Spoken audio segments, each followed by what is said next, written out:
Welcome back to Digital Wandering, and today I wanted to bring you Amazon Fire tablets, and I actually have two here from some years back.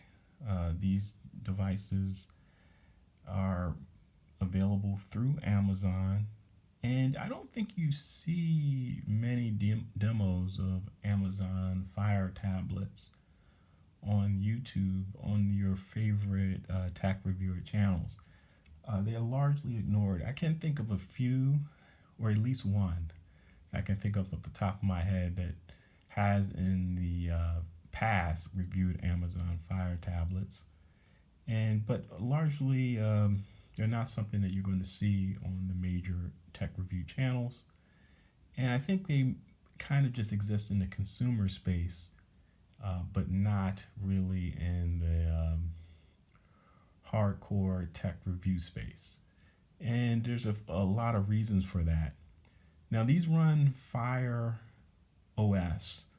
That is the name of the operating system. And this is actually the sixth operating system that I've shown on this channel. So, mobile operating system, I should say, not counting desktops. And it's a complicated experience as far as my usage of these tablets. To be honest, I don't use them that much. Both of these were in storage and are several years old now. This is the one I'm pointing to at this time is the Fire HD6. This was my first Amazon Fire tablet, and that's from 2014. And on its left is the Fire HD 8 tablet, which is from 2017. And the Fire tablets, although they are its own separate, they run its own separate OS, Fire OS, designed by Amazon, the big behemoth web retailer that we all know and probably all use on some level or another. It is compatible with Android, so it's really like its own flavor of Android, but it is separate in the senses that it has its own individual apps. And that is one of the issues with the Fire tablet, is that it doesn't have the same app library that you would have on Android, in that the Android app library is in the millions, and I have no idea with the Fire app library how big it is, but it is much smaller because a lot of the apps you will find on the Android Play Store you won't find in the Fire App Store. Now, the weird thing about Amazon and their App Store is that they have an Android App Store too that you could download to your Android phone. There are a few Android phones which have the Amazon App Store pre-installed. I know when I was buying blue phones, they would often come with the Android App Store pre-installed. So it has, and that Amazon Android App Store is different from the App Store from the Fire in that it has the apps that you can use on a normal Android phone. One of the main, you might ask, so why would I use the Amazon Android store as opposed to the Play Store? The one thing that was kind of cool about the Android App Store, at least when I used to use it back in the day, is that they would have apps that were, I guess, banned from the Google Play Store. One clear example of apps that wouldn't be in the Google Play Store would be like apps to help you download like YouTube videos. So they would have YouTube video downloaders in the Amazon App Store, and so that was like one of the use case scenarios where you might go there to get a video downloader that would not be allowed to be in the Play Store. And there are probably other examples that I can't really think of that Amazon did not allow. The Google, I'm using all the company names here, that Google Play Store would not allow, but Amazon didn't have any issue with it. And so you had an alternate app store curated by Amazon uh, that you can still use. As far as I know, it's still available for download to your Android phone. But you could not, those apps that are available for Android phones, if you try to download some of those apps onto your Fire tablet, they would not allow you to do it. The Fire tablet only supported uh, Fire tablet apps, and it's essentially a tablet platform. Amazon did have the Fire phone that it released, but it didn't. The phone was not successful, and they haven't released another smartphone after that. So it's just a tablet operating system. And although this came out into 2014, this is 2017, they do have newer models. I think the most up-to-date models were released in 2020. So this is still a network of products that are still under development now.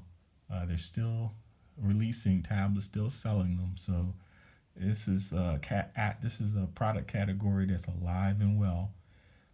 But who are the tablets, Fire tablets for? One thing about the Fire tablets, they are very underpowered. These are not powerhouses by any stretch. This device, the HT6, came with 1 GB of RAM, which was small in 2014. That was not a lot of memory back then. It's definitely not a lot of memory now. And in 2017, 3 years later, the HD 8 tablet on the left, that only came with 1.5 GB of RAM, which obviously wasn't a lot in 2017. So the memory is not a lot, but it tend to run the Fire apps fine. The Fire apps were optimized for this platform, and they ran on the memory that was included on these devices. Now, there are some tricks that you can do to get more apps onto these devices. Since it's compatible with Android, you can get Google Play services in the Google Play Store on these devices. This one, I'm still rocking the Fire OS just as it's intended with no Google Play services here. I did add Google Play services to this. And there's one thing that's kind of strange about this. They're both running the same version of the Fire OS, but this, I guess, is a 4th generation device, and this is, I think, a 7th generation device. And although they're running the same version of the operating system, the home screen is different, and that this one just has, let's see if I can get that closer here. Just has 3 options up top. You have home, library, and for you. Where this 4th generation device has, see how it has for you, books, video, games, shop, apps. So yeah, in the previous older generations, you had all these different screens that you can go to. Just see like what video looks like, just to show you. And most of this had been eliminated in the,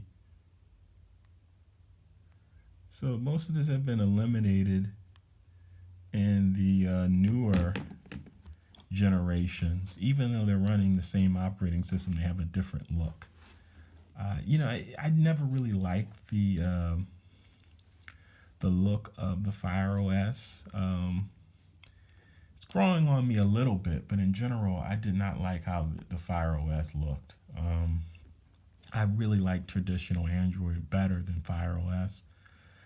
But I guess it's an acquired thing. I'm sure other people have no issue with the way the platform looks and behaves. Okay, but I just want to go back to who are these for? They are underpowered tablets, so I don't think these are great for power users. The Android tablet space is very tiny at this point. I don't think Google is making tablets any longer. Samsung, I think, still are, and it's probably other companies that I'm aware of that are still making Android tablets running traditional Android as opposed to a flavored version of Android like you have here. Um, so, because they're not powerhouses, they're not going to be that attractive to power users. I think people who are really super fans of Amazon and maybe spend a lot of their time online on using Amazon services. If like something like Amazon Prime is your favorite video streaming service, and you're using other Amazon services like Amazon Music, and there's just the shopping on Amazon, these might be good because this is basically an Amazon service portal, these devices. So it may be something that you're interested in doing or using if that applies to you, if you're a super user of Amazon. Um, Anyone else, and also one other major issue here, or not so much an issue, but a benefit of using these devices is their price. I priced these about a week ago on Amazon, and I'm going on memory here, but I think about $60 to $150. You can get one of these devices, which is very inexpensive for a tablet. And so, if you're a super user of Amazon and that price works for you, which will work for a lot of people, these might be something that you'll be interested in. And the newer ones from 2020, I think the Amazon Fire HD 8 Plus or something is called, that has 3 gigabytes of RAM, which is double the RAM that you have here on this Fire HD 8 from 2017. So that may improve some of the performance with these, because I find these to be fairly sluggish today. It's kind of understandable because they have been around for quite some time, uh, 7 to 4 years, um, which is a fairly long period of time for a device that's really near the end of its use. They still run Amazon services okay, so they still have that usability. And I did mention that you can. Let me just go back here to the Google Play services, which I have on this. So you do have the option of using Google Play services now. Open up a whole bunch of apps from the Google Play Store. I find that some of the apps run very sluggish. There's a couple reasons for that. One thing is these are very underpowered tablets.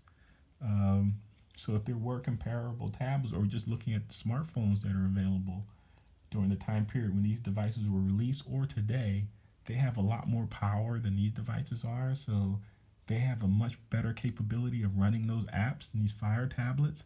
Also, the Fire OS is like the version that I'm running on this, I think is equivalent to Lollipop.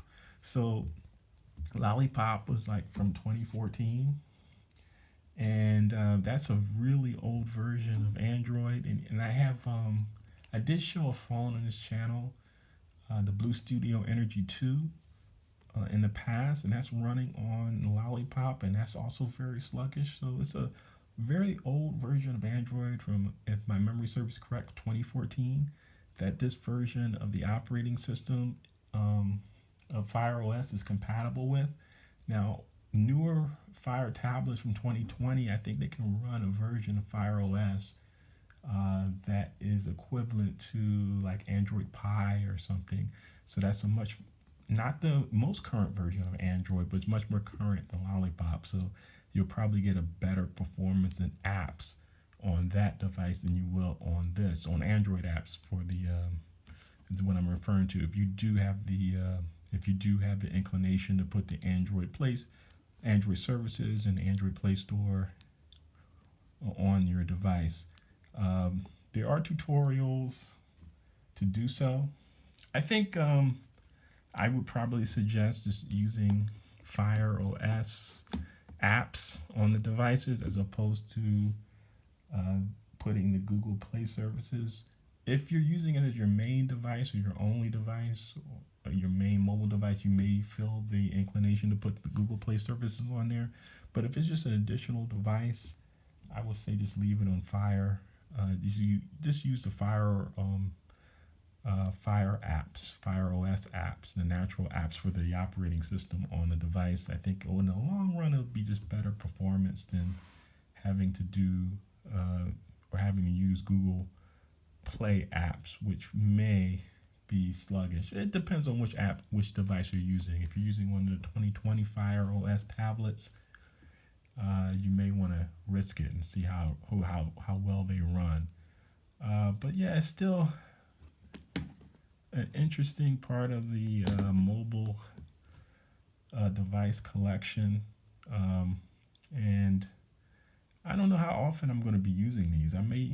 I have added some more files to the devices, but I don't know how often I'm going to be using it. Since Fire OS, as my list of operating systems go, is probably my fifth favorite operating system out of all the ones that I've shown here. Fifth or sixth, it depends. It probably bounces up and down depending on the services, or depending on my opinion on that individual day. But the one benefit that it has over some other operating systems like Windows Phone or MeeGo, that I've shown on this channel, is that it's still under development.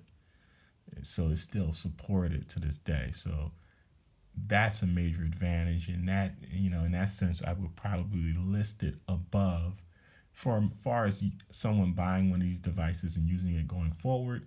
Since it's still under development, it has a better future than Windows Phone and definitely MeeGo, which has been out of support for a long, long time. But that's just what I wanted to just talk about today. The Amazon Fire tablets. If you have any other comments or any other things that you want to talk about, post a comment. I'll reply. But thank you very much for watching. This is Digital Wandering, signing off.